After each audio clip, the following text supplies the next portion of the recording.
Hello divine souls. तो आज का मेरा टॉपिक है कि आप नाम धन साधना इकट्ठी करते हो उसको कैसे प्रोटेक्ट करें। क्योंकि जैसे 3D पर हम ज़्यादा धन हमारे पास इकट्ठा हो जाता है, हम उसको छुपा कर रखते हैं, लॉकर में रखते हैं। अगर गोल्ड ज़्यादा हो जाता है और पैसा हो जाता है तो हम बैंक में जमा करवाते हैं। तो वैसे ही एक सिस्टम परमपिता परमात्मा की ऊर्जा का होता है। जब हम साधना करते हैं, नाम जप करते हैं, तो उससे भी हमारा नाम धन नाम साधना इकट्ठी होती है, उसका भी सुरक्षा कवच बनाना बहुत ज़रूरी होता है। सबसे पहले तो जहाँ तक मेरी जर्नी जैसे चली है, आपको 1-2 साल हो जाएंगे तो आपको कहीं ना कहीं से गुरु मिला दिए जाएंगे।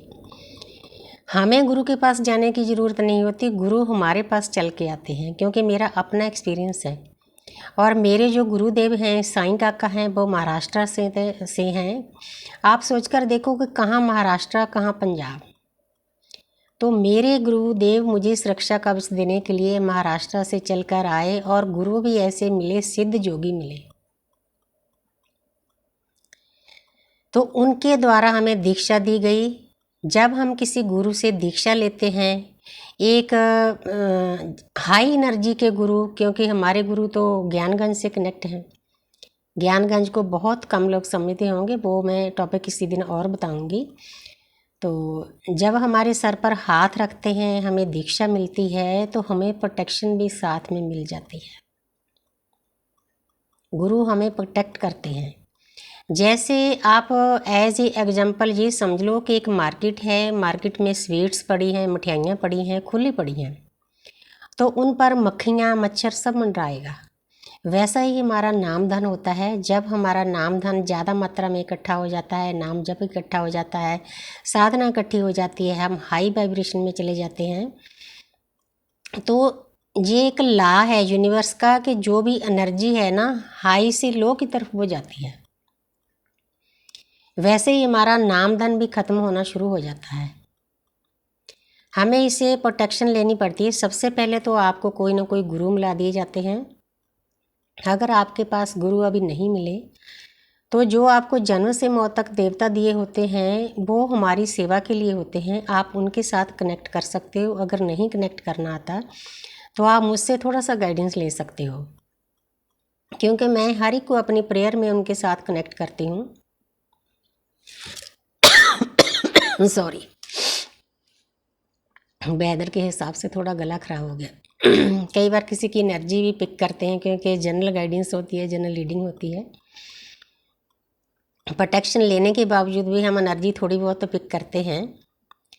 तो आपको क्या करना होगा, जिस भी धर्म में आप रहते हो, अगर आप हनुमान जी को मानते हो तो आप हनुमान चालीसा रीड कर सकते हो, स्टडी कर सकते हो, पाठ कर सकते हो। उनका एक सुरक्षा कवच भी होता है, माँ दुर्गा का भी होता है, हनुमान जी का भी होता है। जिस भी धर्म में हो आप, मुस्लिम का अलग से होता है, सिखों का बाबा दीप सिंह जी का होता है, हिंदुओं का हनुमान जी का होता है, और माँ दुर्गा के कवच होते हैं। उसके हिसाब से आप ना सोने के टाइम जहाँ जब भी आपको ठीक लगे, क्योंकि मैं तो दिन में कई बार प्रोटेक्शन लेती हूँ, आप उस टाइम उस देवी देवता को कॉल करके, जैसे मैंने शॉर्ट में बताया है, आप ऐसे एक जैसे बुक की हम पन्ने खोलते हैं ना, आप हाथों को खुला छोड़ते हैं, क्योंकि हमारे हाथों के द्वारा ऊर्जा बहुत ज़्यादा आती है। आप ऐसे हाथ को खुला छोड़ के, मैं आपको एग्जाम्पल बताती हूँ जैसे मैं करती हूँ। कोई ज़रूरी नहीं कि उसी देवता को बुलाना है, जो आपकी आत्मा बोलेगी, हायर सेल्फ बोलेगी ना, आप उससे प्रोटेक्शन ले सकते हो। जैसे जो जन्म से मौत तक हमें देवता दिए हुए हैं, आप उनको, उनकी ऊर्जा को बुलाकर, हे मेरे एंजल, हे मेरे देवता, मैं आपसे कनेक्ट हो रही हूँ, आपकी ऊर्जा का आह्वान करती हूँ, मुझे प्रोटेक्शन दें। आप उनको भी बुला सकते हो, लेकिन मैं ज़्यादातर गार्डियंस माइकल जो पूरे ब्रह्मांड को प्रोटेक्ट करते हैं उनको बुलाती हूँ। आप सेंट जर्माइन को भी बुला सकते हो, ऑस्ट्रेलिया की सेंट हैं। तो मैं ऐसे बोलती हूँ कि हे मेरे गार्डियंस माइकल, मैं आपकी ऊर्जा का आह्वान करती हूँ और मुझे प्रोटेक्ट करें, मेरे 7 चक्रा को प्रोटेक्ट करें। कोई भी नेगेटिव एनर्जी, कोई भी कीड़ा पतंगा मेरे आसपास ना आए। 24 घंटे के लिए मुझे लाइट पर्पल कलर की ऊर्जा से सुरक्षा कवच बना कर देना। आपने फील करना है कि एक लाइट पर्पल कलर की उनकी ऊर्जा है, मोव कलर की, उसके द्वारा आपने एक गोल चक्कर अपने आसपास बना लेना है। तो इससे आप सुरक्षा कवच में आ जाओगे। मैंने आपको मेथड बताया है। देवी देवता आप अपने हिसाब से ले सकते हो। तो जैसे मैंने बताया था कि जब गुरु हमें दीक्षा देते हैं तो गुरु हमें प्रोटेक्शन देते हैं। हमारी जो ऊर्जा है ना वो अंदर में ही रहती है, इतने हम प्रोटेक्ट हो जाते हैं। तो मैं जैसे अब मैंने रीडिंग करनी है, मैं गाइडेंस दे रही हूँ, तो उससे पहले मुझे प्रोटेक्शन लेनी बहुत ज़रूरी है। क्योंकि नहीं तो आप जनरल रीडिंग कर रहे हो, जनरल गाइडेंस दे रहे हो, हज़ारों लोगों की एनर्जी आपके साथ कनेक्ट हो रही है। किसी की एनर्जी नेगेटिव होती है, किसी की पॉजिटिव होती है, तो वो आपके ऊपर अफेक्ट करेगी। फिर भी प्रोटेक्शन लेने के बाद भी 5-10% तो हमारे ऊपर जो असर होता ही होता है। कोई बात नहीं, हम सेवा के लिए बैठे हैं। यूनिवर्स है ना, पिता ब्रह्मांड और माता प्रकृति है ना। और पिता ब्रह्मांड और माता प्रकृति, सूर्यदेव हमारे पिता हैं, प्रकृति हमारी माता है। उनके द्वारा एक सुरक्षा कवच होता है जिसे मरखावा कहते हैं। उसका भी एक छोटा सा मेडिटेशन होता है। अगर किसी को चाहिए आप मैसेज भेजकर, कॉल भेजकर आप ले सकते हो। उसमें हमने पिता ब्रह्मांड और सूर्यदेव की ऊर्जा को आवाहन करना होता है। और उनका एक ट्रायंगल जो होती है शक्ति होती है, जो सूर्यदेव की शक्ति होती है उसकी नोक नीचे होती है, जो प्रकृति की नोक होती है उसकी ऊपर होती है। उन दोनों का आवाहन करके हमने अपने हार्ट चक्र पर उनको लेकर आना होता है। तो जब वो हार्ट चक्र पर आते हैं तो एक कमल सा बन जाता है। दोनों जब एक दूसरे में मर्ज होते हैं, ट्रायंगल दोनों मर्ज होते हैं, आप सोचकर देखो कि पिता ब्रह्मांड और माता प्रकृति की शक्ति कितनी होती है। तो फिर वो हमारे आसपास घूमना शुरू कर देते हैं, हमारे आसपास एक सुरक्षा कवच बन जाता है। किसी भी तरीके से आपके पास बहुत सारे साधन हैं, जितने मुझे पता है, मुझे सोझी दी है परमात्मा ने, उतने मैंने आपको बताए हैं। तो आपने अपने नाम धन को, अपनी साधना को प्रोटेक्ट करके रखना है। आप खुद भी प्रोटेक्ट हो जाओगे, आप वीकनेस नहीं फील करोगे। नहीं तो एनर्जियों का क्या है, क्योंकि पूरा ब्रह्मांड नेगेटिव पॉजिटिव से बना है। जैसे धूप छाँव होती है, खुशी गमी होती है, ऊंच नीच होती है, वैसे नेगेटिव पॉजिटिव भी होते हैं। लेकिन हमने सभी सोल्स के लिए प्रार्थना करनी है, चाहे वो नेगेटिव हैं चाहे पॉजिटिव हैं, हमने सभी का भला चाहना है। नेगेटिव कौन होते हैं? जो पास्ट लाइफ में बुरे काम करते हैं, उनको उनकी मतलब जो आत्मा होती है वो इतनी भारी हो जाती है, ऊपर अपने असली घर में नहीं जा सकती। वो हमारे आसपास ही घूमती है, वो प्रोटेक्शन चाहती है, हमसे कुछ ना कुछ ऊर्जा चाहती है, इसीलिए हमारी जो एनर्जी है वो शक करते हैं।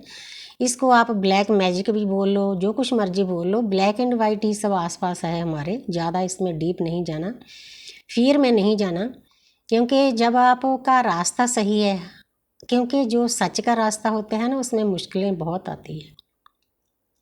आपके आसपास वाले भी आपको छोड़ना शुरू कर देते हैं, डिटैच होना शुरू कर देते हैं, क्योंकि ये जो अध्यात्म का रास्ता है देखा जाए तो बहुत कठिन है। सबसे पहले तो आपको दुनियादारी से डिटैच कर दिया जाता है। आस्ते आस्ते जैसे हम एक चीज़ को हील करते हैं, एक रिश्ता हमारा चला गया, सबसे पहले तो हमारे डीएम ही, हमारे जो ट्विन फ्लेम जर्नी में लोग हैं, तो मेरी गाइडेंस सभी के लिए होती है जो साधना और किसी तरीके से करते हैं। क्योंकि अब तो एक हर्ष आया हुआ है आत्मा की जागृति का, जो अर्थ है हमारी कलयुग से सतयुग में कन्वर्ट हो रही है। हम एक कल के अवतार के योद्धे हैं, हमारी सोल मिशन पर आई हुई होती है, तो इसीलिए हमें यूट्यूब पर आना पड़ता है, अपनी जो लाइट है उसको स्प्रेड करना पड़ता है। तो आपने क्या करना होता है, आपने अपनी एनर्जी को बचा कर रखना है, क्योंकि जो हम साधना करते हैं अगर हम अपनी एनर्जी को बचाएंगे तभी वो नीचे मूलाधार से उठकर ऊपर क्राउन चक्र तक जाएगी ना। अगर आसपास की चीज़ें उसको शक करेगी तो हमारी एनर्जी नीचे ही बहती रहेगी। क्योंकि साधना का एक तरीका होता है, जब हम साधना पर बैठते हैं, जो शक्ति हजारों जन्मों से, 4 युगों से सोई हुई है मूलाधार चक्र पे, उसको उठा के हमने सबसे पहले तो जहाँ पर थर्ड आई पर लाना होता है। जहाँ तक की जो यात्रा है वो भी बहुत कठिन है, कितने डिमेंशन हमें पार करने पड़ते हैं। और जहाँ से ऊपर हम अकेले नहीं जा सकते, हमें किसी गुरु का सुरक्षा कवच चाहिए होता है। क्योंकि ये जो हमारे ऊपर है ना, हमारे ऊपर हजारों पत्तियों का एक कमल है जो हमारा क्राउन चक्र है, तो वहाँ हमारी ऊर्जा आसपास खिंडती है। उसको बचाने के लिए हमें गुरु चाहिए। भवजल आ जाता है, वहाँ पर बहुत बड़ी बड़ी नेगेटिव एनर्जी बैठी होती हैं आपकी एनर्जी को सक करने के लिए। उनको प्रोटेक्ट करने के लिए हमें गुरु चाहिए। यहाँ से फिर बाजू पकड़कर हमें भवजल से गुरु निकालते हैं। गुरु हमारी मर्जी से नहीं मिलते। ये अगर मैं बोलूँ कि जो मेरा गुरु है वो भी आप ले लो, नहीं। आपको आपकी जर्नी में गुरु वही दिए जाएंगे जो पास्ट लाइफ में जिस गुरु के साथ आपने साधना की है। क्योंकि जो हमारी आत्मिक जर्नी होती है ये सब धर्मों से ऊपर होती है। हम सब धर्मों को रिस्पेक्ट करते हैं, प्यार करते हैं, वनस में चले जाते हैं, पूरी प्रकृति को प्यार करते हैं। हमारे लिए कोई छोटा बड़ा गरीब अमीर नहीं है। यूनिवर्स हमारी परीक्षाएं लेती है। मैंने तो जात पात के बंधनों को बहुत पहले ही तोड़ दिया था। मुझे अब पता चला कि यूनिवर्स ने मेरा इतना बड़ा टेस्ट क्यों लिया था। अब समझ में आया। आप सोचो, कई लोग बोलते हैं हम सिख हैं, लेकिन हमारे गुरु गोविंद सिंह जी ने जब अमृत छकाया था तो जो 5 प्यारे थे, तो उन्होंने जात पात के बंधनों को तोड़ने के लिए सभी जातियों से एक एक इंसान को लिया। क्यों लिया था? यहाँ तक तो कोई पहुँचता ही नहीं। गुरुद्वारा में पाठ सुना, बाहर निकले तो किसी को छोटा, किसी को बड़ा, किसी को गरीब, किसी को अमीर। मतलब उनकी ईगो इतनी हाई होती है, किसी को कुछ समझते ही नहीं। इसलिए मेरा कहने का मतलब है कि हम सब एक हैं, जहाँ पर कोई गरीब नहीं, कोई अमीर नहीं। हर एक इंसान के अंदर उतने ही देवी देवता हैं और उतनी ही शक्तियाँ हर एक इंसान के अंदर है। रीढ़ की हड्डी हमारी परमात्मा की बेदी है। सभी देवियाँ वहाँ पर सोई हुई, उनको जगाना ही अध्यात्म का रास्ता है। बैलेंस होने का मतलब होता है, अवेयरनेस का मतलब होता है, जागृति का मतलब होता है कि हमारी जो अंदर हमारी शक्तियाँ हैं, माँ त्रिपुरा सुंदरी भी हमारे अंदर ही हैं।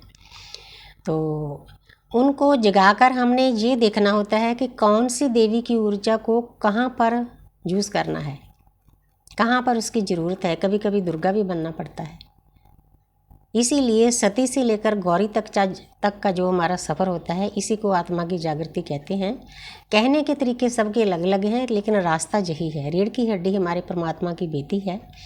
अगर आप आध्यात्मिक रास्ते पर चले हुए हो तो रोज़ आप दिन में कई बार प्रतीक्षा लेनी चाहिए आपको। बिना प्रोटेक्ट किए आप इस जर्नी में आगे नहीं बढ़ सकते। हालांकि गुरु हमारी बहुत मदद करते हैं, तो आप अपने हिसाब से भी जैसे जैसे आपकी इंट्यूशन पावर जो हायर सेल्फ पे काम करती है, उसके अनुसार प्रोटेक्शन लेना ज़रूरी होता है। जो आप नाम जप करते हो, इसीलिए दुनिया से, रिश्तों से हमें डिटैच किया जाता है। जो हमारी ऊर्जा है वो 4 जुगों से बाहर बह रही है, जो बाहर एक नदी की तरह बह रही है ना, उस नदी को हमने मूलाधार चक्र से उठाकर ऊपर क्राउन चक्र पर लेकर जाना है। यही एक साधना का बहुत प्यारा सा रास्ता है। दर्द है, पेन है, रोना है, धोना है, कुछ भी है, वैसे ही दुनिया में बहुत दर्द है। अगर साधना के रास्ते पर आपको कोई दर्द मिल रहा है, वो परमात्मा का प्रसाद है, उसको एज इट एक्सेप्ट करें। कोई ज़्यादा उस पर दुख और सुख में कोई ज़्यादा फ़र्क न समझें। तो लॉर्ड बुद्धा भी जैसे ही कहते हैं, इन बातों को आपको समझना होगा, प्रोटेक्शन लेनी होगी। आप जो गूगल की धूप होती है वो आपको जलानी चाहिए अपने घर में, क्योंकि धुआं जो होता है ना, जो अच्छी अच्छी चीज़ों को धुआं होता है, खुशबू होती है, उनसे ये चीज़ें दूर चली जाती हैं। वो आपको दीपक जलाना चाहिए, आपको गूगल की धूप देनी चाहिए। अगर हो सके तो आपको छोटा सा हवन करना चाहिए। मैं भी सोचती हूँ कि हफ्ते में एक बार मैं हवन करूँ। कहीं ना कहीं से यूनिवर्स ने गाइडेंस दे देनी है। जब हम हवन करते हैं, उसमें जो पवित्र चीज़ें होती है हमारे सनातन धर्म में, वो जब धुआं ऊपर उड़ता है ना, तो नेगेटिव चीज़ें दूर होती है, हमारा वातावरण भी उससे पॉजिटिव हो जाता है। जब हमारा वातावरण शुद्ध हो जाएगा तो सोचकर देखो कि आप कितने सुरक्षा कवच में बैठे होंगे। तो ये है बातें छोटी छोटी, लेकिन इनके काम बहुत बड़े हैं। और हम साधकों के लिए ये बहुत ज़रूरी है अपना सुरक्षा कवच बना के रखना। दिन में कई बार बनाओ। अगर किसी इकट्ठ में जाते हो तब भी आपको जाते समय एक क्रॉस भी लगाना होता है। हमने 7 चक्र पर ऐसे करके 3-3 बार करके। क्रॉस क्या होता है? कई लोग सोचते हैं ये तो अपना क्रिश्चियन का है। नहीं, जो हम घर में जिंदे लगाते हैं, लॉक लगाते हैं, उसमें भी यही क्रॉस होता है। तो वो क्यों लगाते हैं भी? अगर ये क्रिश्चियन का है तो वो लॉक भी उनके ही हैं। क्रॉस का मतलब होता है कि आपकी ऊर्जा लॉक हो गई है, इसको कोई भी ले नहीं सकता। डीप मीनिंग यही है। तो मेरे प्यारे साधकों, मैंने सिंपल लफ्ज में आपको बताया है कि क्या क्या तरीके हैं, छोटे छोटे रेमेडीज़ हैं। तो उनको कर आप अपनी सुरक्षा को इकट्ठा करके रखना है। जो लोग लो एनर्जी में रहते हैं उनके साथ कम बात करो, थोड़ी दूरी बना लो, क्योंकि 4 युगों से हम यही कर रहे हैं। और उसकी निंदा कर ली, उसकी चुगली कर ली, उसका बुरा किया, अच्छा किया। इनसे दूर जाकर अपनी साधना में पूरा लीन हो जाओ, प्रोटेक्शन लेकर रखो, अपनी साधना को बचाओ, नाम धन को बचाओ।